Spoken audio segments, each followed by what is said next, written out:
Hey mom, how's it going? It's going well, Lindsay. How are you doing today? I'm doing good. I just tested out my first kickboxing class this morning. So that was a fun adventure to try to figure out. Lots of punching, kicking. My shoulders are so sore. I think I'm going to have to bow out of taking notes this episode. You know, it's a good workout if you can't actually hold your arm to write notes, right? So, Exactly. I have a really important question for you though. So, I know last week or maybe a couple weeks ago you tried a bar class. Which one do you like more? Do you like kickboxing or do you like bar better? I think that they're both really different. So I don't know that there's like one I like, you know, fully more than the other. I would say bar has a lot more like pulsing and you're sitting there thinking, "Holy crap, this hurts so bad. I want to die." Whereas kickboxing, it was like over so fast. Like we were done and we were like going to stretch and I was like, "Wait, we definitely have like 20 more minutes. Like there's no way we're done with this." It just went by really fast. So, I think that they're just different classes. That's the way I felt with cardio tennis. Like, oh my goodness, I'm exhausted, but the time went by so quickly. So, if I'm trying to choose between the two, I think kickboxing might be the one for me to try. What do you think? Well, I think you should try it out. That sounds like good, Yeah. like a good plan. Okay, well today, we here's the thing. And that's really funny because you say that all the time. But here's the Here's the thing. thing. Wow, it's rubbing off. I love it. We have two agencies since I joined Agency Focus, which hasn't been that long, just over a month, that have come to us needing kind of internally of the team of what we call like a rapid valuation. Like we move them to the front of the line.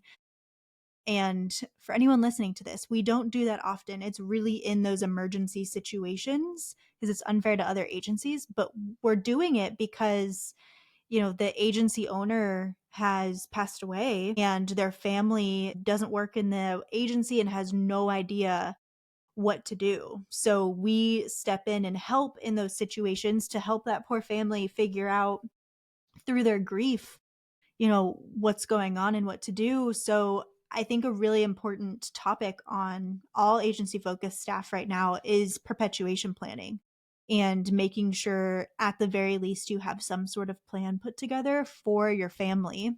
So I'd love that to be our topic today. As morbid as it is to think about, I think it's incredibly important.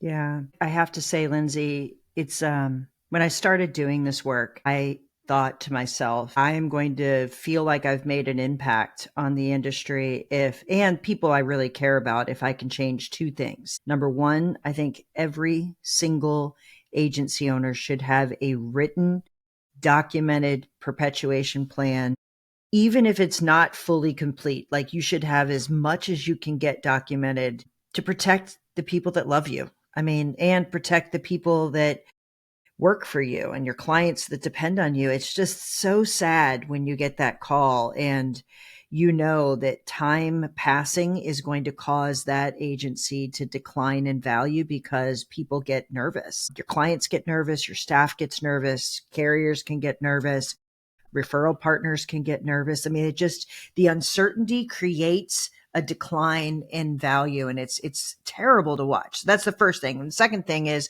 I want everybody to, know what their profitability is and know what drives the value of their agency. If you're going to have something that's so valuable, you need to know what that is. And I went as far as to say everybody would know their EBITDA. I think maybe if I could Mm, just say know what drives the value, that would be great. But the number one is if we can get everybody to have something documented, man, I feel like that would be a great impact because when we get these calls, it just yeah, is it's gut heartbreaking. wrenching. Yeah, it's heartbreaking. It really is. So I think it's a great topic. Let's dive into it. And I will tell you, if you wait until something happens and people have to make quick, fast decisions with uncertainty and grief as part of the mix, it's hard to make. It's just hard to navigate through. It's hard to navigate through no matter what and add grief and uncertainty. And it just, my heart breaks for people that are facing this. Yeah. Yeah. So, as a business owner yourself, what is the reason that you wouldn't have a perpetuation plan? I think First of all, people have their head down and they're working in their agency. Like they're working on building, not thinking about the end. I mean, human nature is such that we don't want to think about when we're not going to be here. And it's easy to push it aside and say that doesn't apply to me. And I think that's true. Anytime you have a health issue that comes up, you never think it's going to happen to you. I'm guilty of that myself. So I think number one, it's hard to think about. Number two, it seems like something that's not urgent until it becomes a catastrophe. And the third thing is for some agency owners, they don't know what the plan should be. They don't have someone in mind. So you're asking them to do something that they don't want to think about, that doesn't seem like it's anytime soon. And honestly, they're not sure who they would trust with that. And the last thing I would say is if you don't have a successor in mind and you don't have anybody inside your organization that is a potential successor, you get stuck and then you don't move forward. And hopefully through this conversation, we could talk about thinking about that in different ways. And the last thing is it's overwhelming. Even taking a bite of this step feels overwhelming. I remember when our family, putting together our wills and our trust felt the same way. Like there's so much to think about. It's almost like I can't start it because I know I can't finish it. So therefore you freeze. Same thing. I think if you can think about this in steps, it makes it a whole lot easier. But the biggest inhibitor is fear. I don't want to think about it. I don't want to contemplate when I'm not here. It's easy to push aside and therefore it never happens. Yeah. So, what happens if you don't have one? Does the responsibility normally fall on the agency owner's family? Does it fall on the staff? What happens here? So typically people have a will, and in there it describes what happens to everything that they own and all of their assets. So if you have a So, a business spouse, would be included in that. typically, yeah. Got it. So, but the challenge with that, even in the two situations we have right now. So one is we're helping a wife whose her husband passed away, and she's never worked inside the agency, and it now is she is the owner of the agency by default. They're married. They have, it's a common asset. She's not licensed. She's never run that business. She's in a completely different industry. The staff know her and like her and trust her. Like, don't get me wrong, but there's a period of time that she has to get this done. But the reason they go to the top of the list is as time moves on, the staff starts to think about, well, am I even going to have a job? If this agency is going to sell, do I want to even stay here? Like, what is that going to look like? I have no idea who the potential buyer is. I know that she's probably not going to run the agent. You know what I mean? Like there's only so much time. And then if you lose key staff during this transition, that changes the continuity in those relationships with your customers by the time you do identify a potential buyer. So time is of the essence. It's a race against the clock in many cases in order to get your arms around what that might look like. So typically the asset goes to family, next of kin, a spouse, potentially the children. So the second situation we're dealing with is there's a spouse who's distraught, obviously, and both of these were unexpected deaths.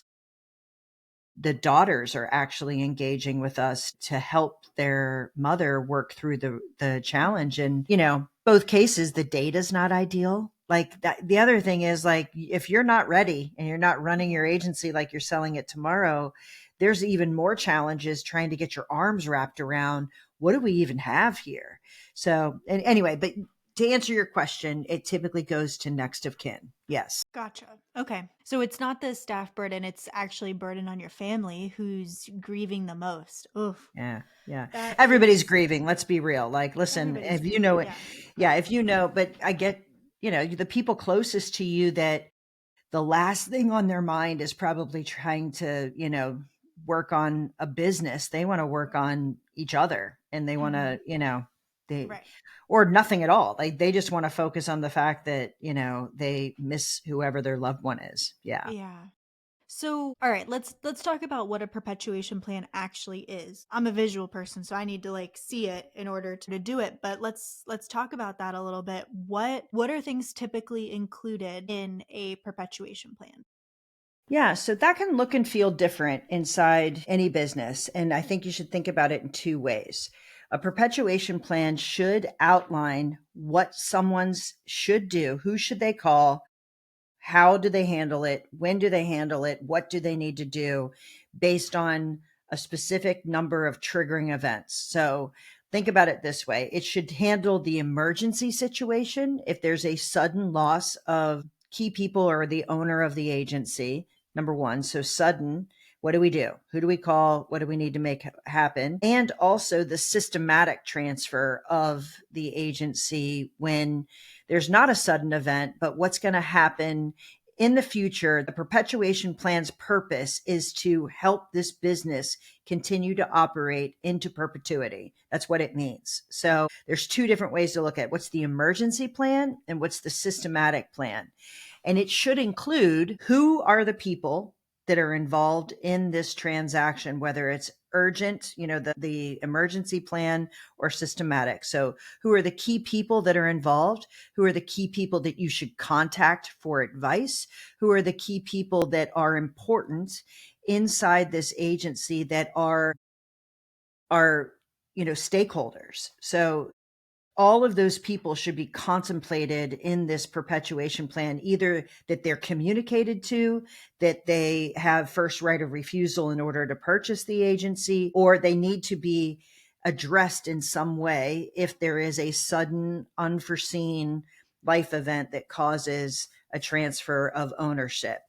In the same way, who are the people that would need to be notified, handled, whatever, contemplated in a systematic transfer of ownership of Hmm. the agency? And then the last thing is the triggering, not last thing, but the second is who are the people? And then how? What are causing the transfer of ownership? What is the triggering event? Was there a death? Did someone become disabled? Was there a divorce? Was there a decision like they're just regular retirement that they're leaving, or was there a performance? So there's typically 5 triggering events that are contemplated in an agreement. And then each of those triggering events, how you handle how that purchase is done or that transfer of ownership could change. So for instance, if there's a death, there could very likely be life insurance there to help fund that transfer. Disability, there could be disability insurance after a period of time that also helps fund it.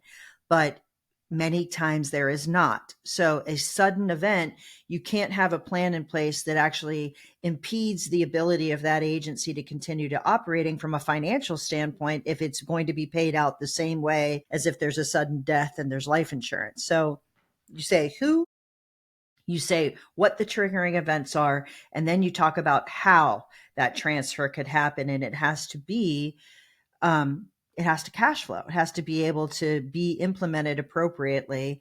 And then for the systematic transfer, you could also have a time factor in there. Like, is it upon age 72, or is it upon whatever? Like, is there a point in time where we're going to do a systematic transfer?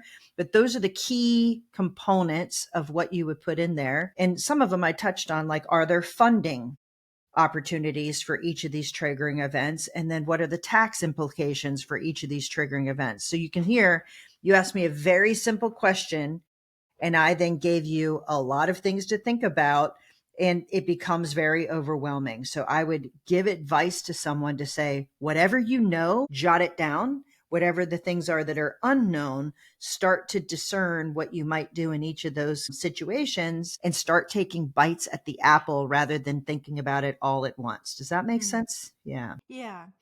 So can you just summarize that for me Yeah. Yeah. in, what are the things that someone needs to think about in So, like a summary bullet point form? yeah, I think the way I think of it is almost like the directional signs, like who, how, when, what, and is real. If you can answer who's involved, how will it transfer, what do they need to do and when will it happen, I Mhm. think you can start getting to this. And actually, we've built a tool to help step someone through those questions and mapped out what those triggering events are. So you could say, who has first right of refusal? If you don't have the who, I told you that's one of the things like, well, I don't know who it is. So Right. now I can't write a plan because I don't have a who. You know, I've worked with a fair number of agencies that didn't have a who. They did not have a successor, or they didn't have someone that was ready. They might have someone in mind, but we don't know if they're ready or not. So what they've done is think about, who are other agency owners that I would trust to Mm. support my family, and therefore we can capitalize on their knowledge, and they can be an advisor to people that don't have the experience, knowledge, or ability to step through all the decisions they need to make. So if you don't have a successor, then think about who can advise the people that will be left facing these decisions, and how can you best position them to know how to navigate those decisions. The other who's is, who's your accountant? Who are your key people that you need to make sure you Like a notify contact and list. calm them down during that? Yeah, exactly. So Mhm. create that contact list so no one's trying to search for it. You now know where they are. One of the who's that was really important in an agency that called me, they felt like they didn't really need a perpetuation plan because they had three owners. So if something happened to any one of them, there was two other people that could step in. And in their mind, it wasn't as important to have a perpetuation plan for whatever reason, but that in their mind was comforting to say, hey, we have three owners.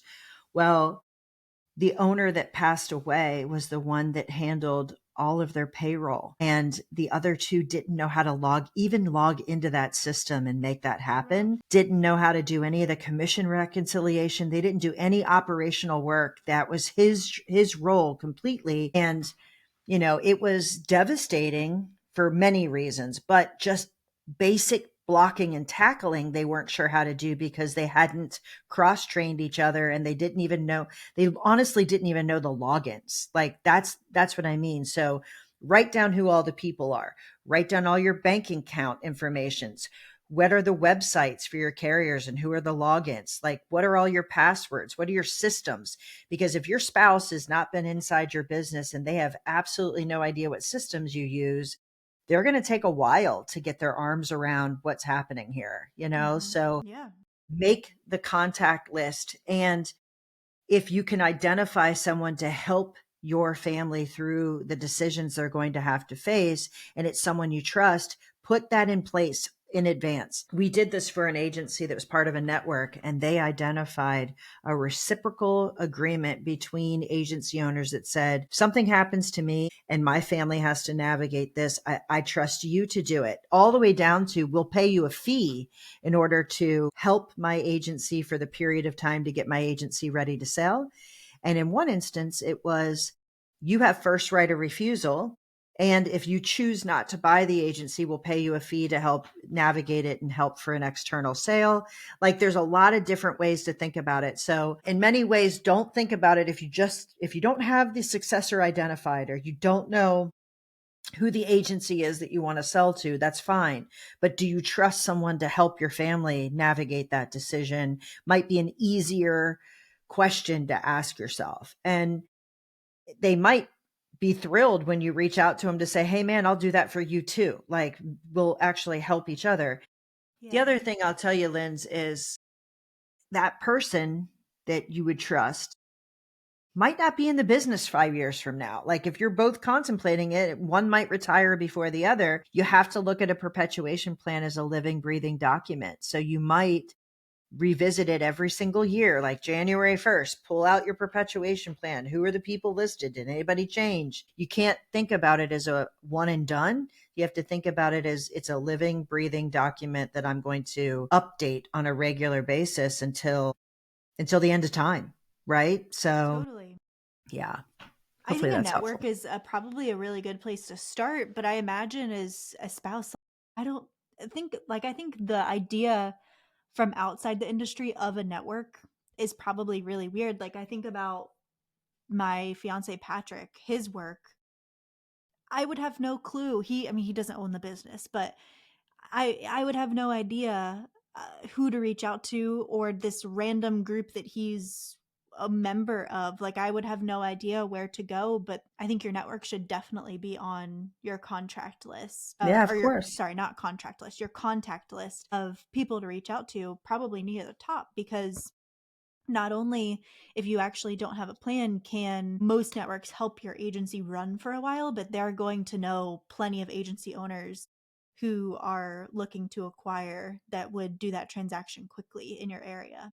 Well, and typically you build really strong relationships with other agents within that network, and you get to know their culture and how they deal with their family and their customers, and you might trust them to help advise your family through that process. I mean, goodness gracious, any support you can give to someone, we're going to release a case study, and we've had her on the podcast, but there's a young woman who we interviewed, and her father passed away. She hadn't been in the agency for very long, and her first call was to the head of the network that he helped founded, and a really close family friend that then became her advisor, and they were able to maintain ownership of that agency. But without those people advising her, it would have been a really hard task dealing with the loss of your father, your own grief, your mother's grief, your sister's grief, and being new to the industry. It would have been a lot. And so while that wasn't documented, she knew to call that person because she knew what they meant to her father. And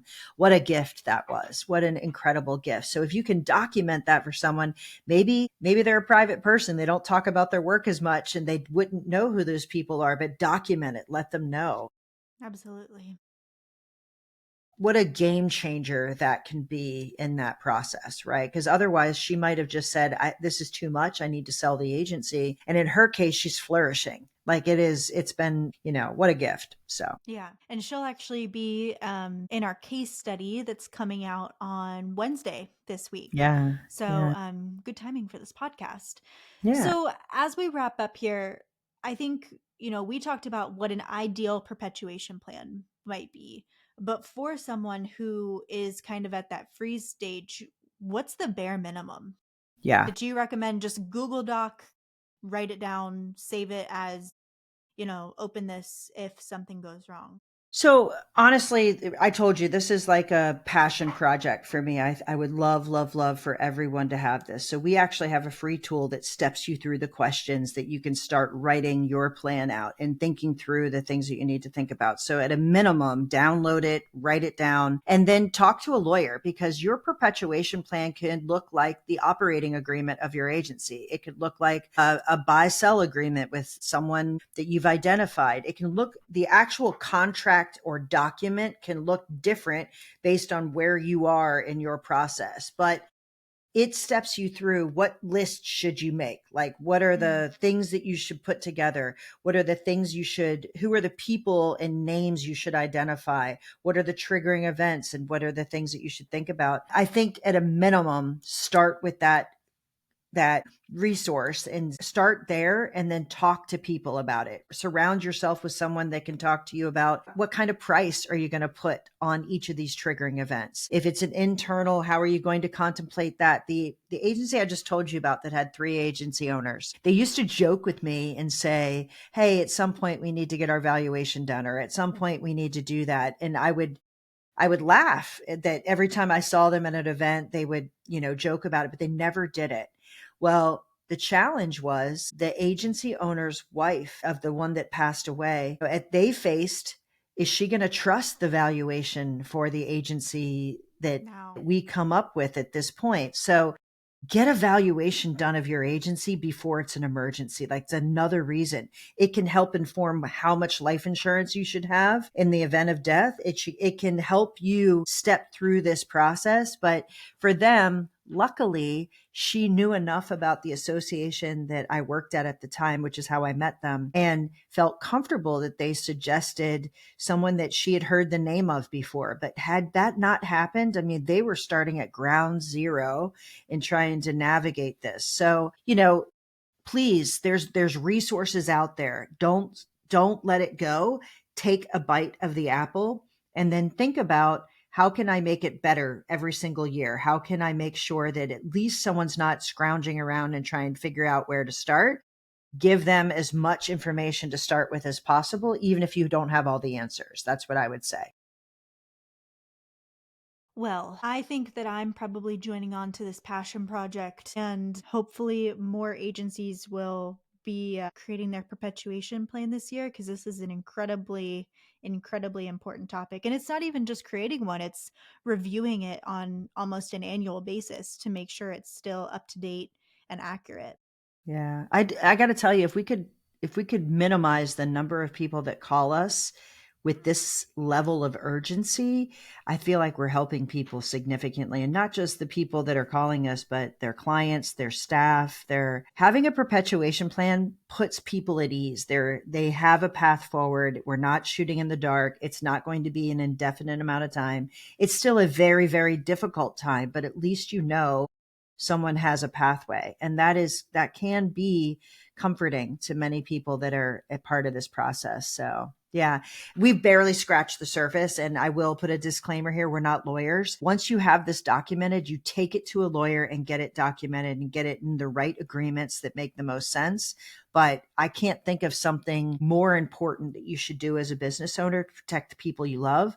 And I can't think of a better way to protect the asset that you've worked so hard to build. Absolutely. Well, I think that's about all we have today, unless there's anything else you think is important you want to stick in here.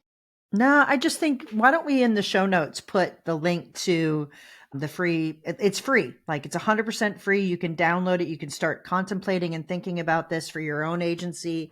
I think that's the best thing that we can do. And if someone has more questions, they can certainly call us anytime. But I think if you do anything, like, take it and at least think about your business. And I guess the last thing I would say, Lindsay, is people ask me all the time, what's the biggest risk factor inside an agency? This is it.